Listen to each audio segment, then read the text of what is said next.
Hey friends, so today the tap handle that I'm featuring is a Old Milwaukee tap handle.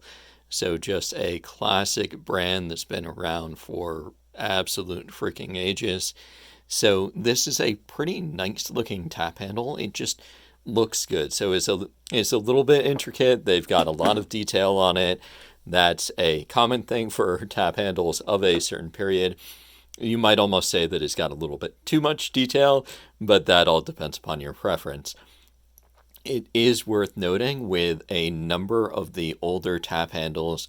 So these are going to be ones that you would have seen from, I guess, the 40s, 50s, 60s, stuff like that, when you had plastics that were readily being used, but it was still kind of a newer thing.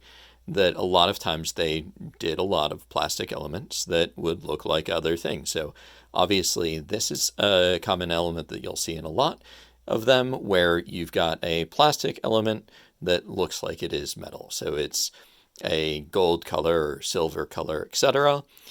But if you look at it from a distance, cool, it still looks great. That is totally fine.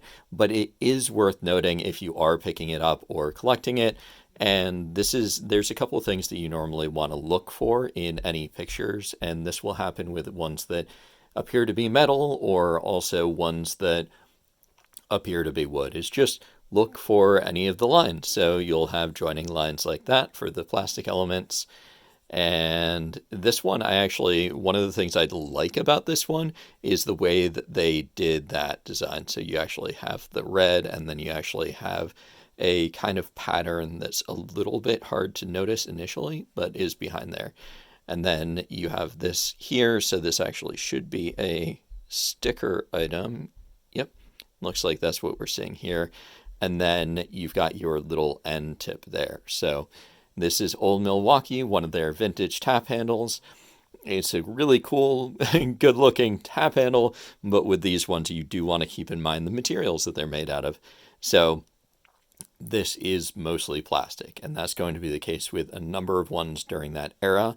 So if you're looking at the ones that are significantly earlier, a lot of times you'll see a lot more metal.